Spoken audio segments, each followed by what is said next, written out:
Assalamualaikum warahmatullahi wabarakatuh. Halo semuanya, perkenalkan nama aku Nazu Putri Laisya dari Prodi S1 Ilmu Pemerintahan Fakultas Ilmu Sosial dan Ilmu Politik. Nah, pada kesempatan kali ini aku ingin menjelaskan apa saja kegiatanku selama PKKMB di Universitas Lampung. Nah, pembahasan yang pertama dijelaskan oleh Bapak Yusriandi Yesik Medkom dengan judul Peranan Kepolisian RI dalam Mengatasi Kejahatan Digital. Seperti yang kita ketahui, saat ini kita berada di era 4.0 di mana kita sudah banyak sekali menggunakan digital sebagai sarana dan prasarana kehidupan. Nah, dengan begitu, sekarang untuk melakukan kejahatan tidak perlu lagi nih kita untuk bertemu secara langsung tatap muka. Dengan media sosial saja atau dengan digital saja kita bisa melakukan kejahatan. Sangat menakutkan, bukan?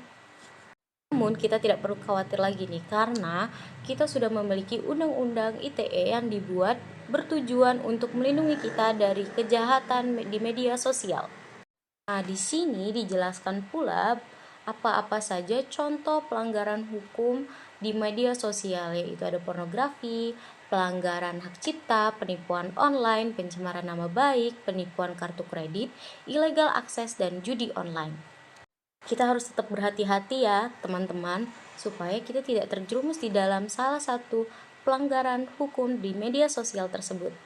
Nah, selanjutnya ada pembahasan mengenai pengembangan karakter mahasiswa sebagai intelektual dan anti kekerasan, anti perundungan oleh Ibu Dr. Susetya Herawati STMSI. Beliau menjelaskan bahwasanya generasi muda adalah ia yang berumur di bawah 30 tahun, termasuk kita para pelajar dan mahasiswa-mahasiswi. Nah, kita sebagai generasi muda dilarang keras untuk melakukan perundungan, berkelahi, dan juga memecah belahkan pihak satu dan pihak yang lainnya.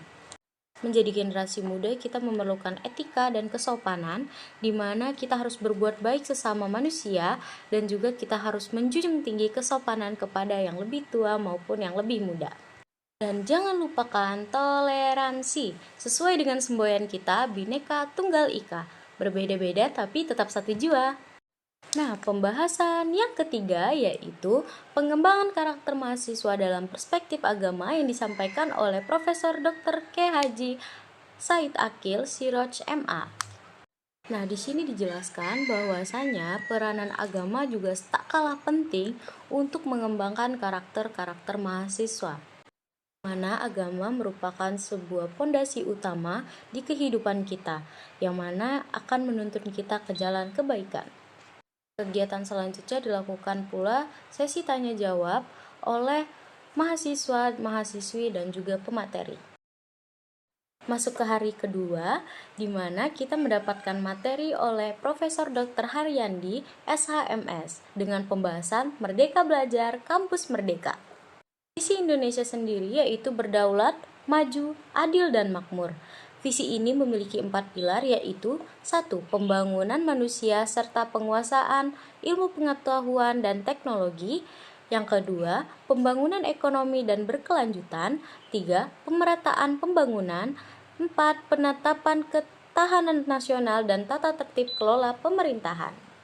Nah, di sini kita juga mengalami tantangan yaitu industri, globalisasi, dan bonus demografi.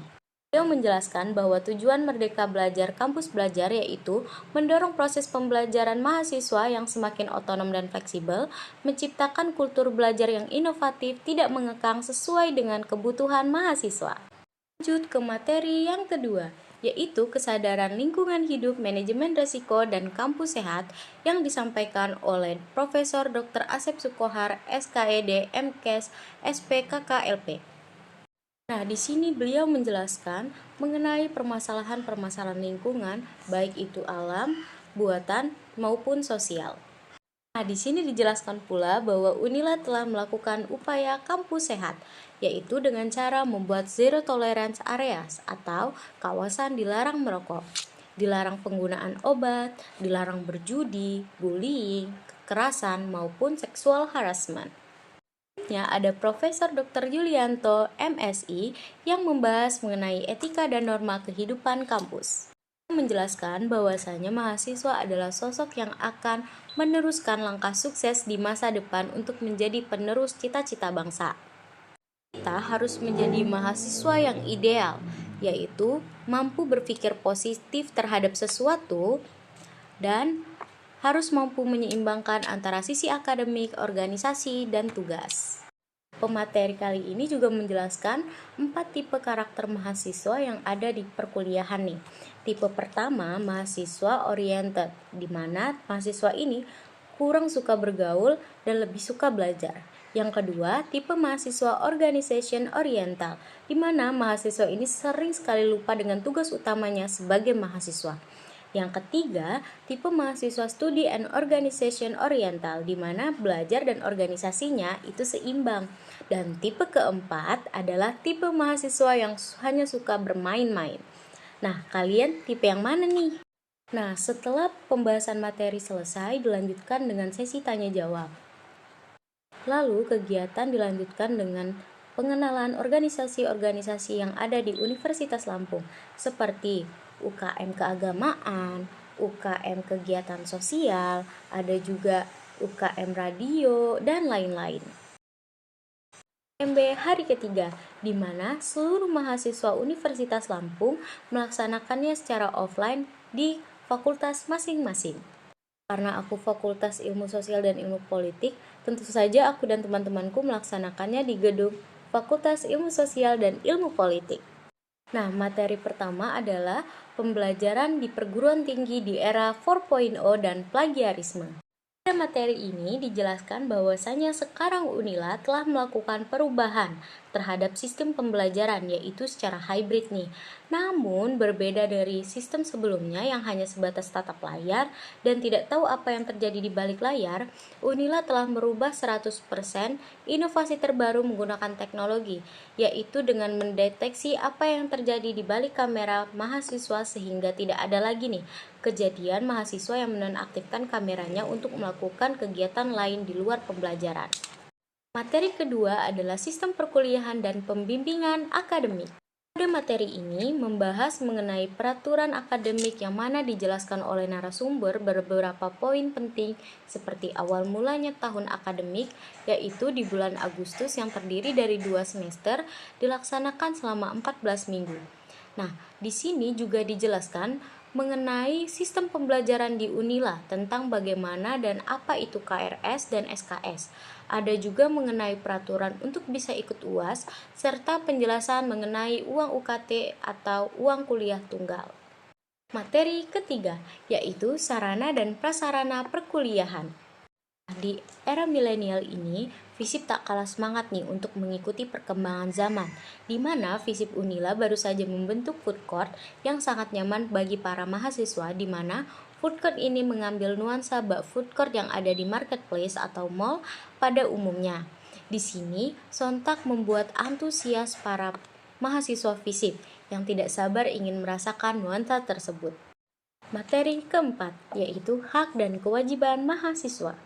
Di sini dijelaskan bahwasanya hak mahasiswa adalah mendapatkan pendidikan dan pengajaran sesuai dengan persyaratan dan peraturan yang berlaku. Kewajiban mahasiswa juga tak kalah penting nih. Kita diwajibkan untuk menjaga nama baik Universitas Lampung, selalu sopan dan santun, dan menjunjung tinggi solidaritas. Kegiatan selanjutnya adalah penyambutan kedatangan Bunda Eva selaku Wali Kota Bandar Lampung. Ini Bunda Eva mengajukan beberapa pertanyaan yang mana hadiahnya adalah sepeda untuk anak di luar Lampung dan juga beasiswa untuk anak Lampung. Kegiatan berlanjut, kita memasuki gedung prodi masing-masing, yang mana aku prodi Ilmu Pemerintahan dan masuk ke gedung D, Ilmu Pemerintahan. Nah, di sana kami diberikan materi mengenai pengenalan prodi kami yaitu Ilmu Pemerintahan. PKKMB hari keempat. Kegiatan hari keempat diawali dengan penertiban barang mahasiswa yang dilakukan oleh Komdis. Dilanjutkan dengan pembukaan acara seperti pada umumnya yaitu tilawah, doa, kata sambutan, serta menyanyikan lagu Indonesia Raya. Kegiatan pun dilanjutkan dengan pengenalan ormawa-ormawa HMJ dan HMD yang terdapat di FISIP. Kegiatan dilanjutkan dengan menyambut kedatangan Duta Besar Indonesia, yang mana hal ini menjadi motivasi kami untuk semangat berkuliah. Selanjutnya adalah snack clue reveal, di mana sebelumnya kami dimintai untuk menebak dan membeli snack-snack yang telah ditentukan. Saja bagi yang salah menebak akan dapat hukuman. Nah, hukumannya adalah mengikuti sesi selanjutnya, yaitu sesi game. Kegiatan pun berlanjut hingga akhirnya penutupan. Nah, setelah pulang, kami dimintai untuk istirahat lalu mengikuti kegiatan selanjutnya via Zoom. Sekian penjelasan mengenai kegiatan PKKMB tahun 2022 Universitas Lampung. Sampai berjumpa di video selanjutnya. Assalamualaikum warahmatullahi wabarakatuh. Bye-bye.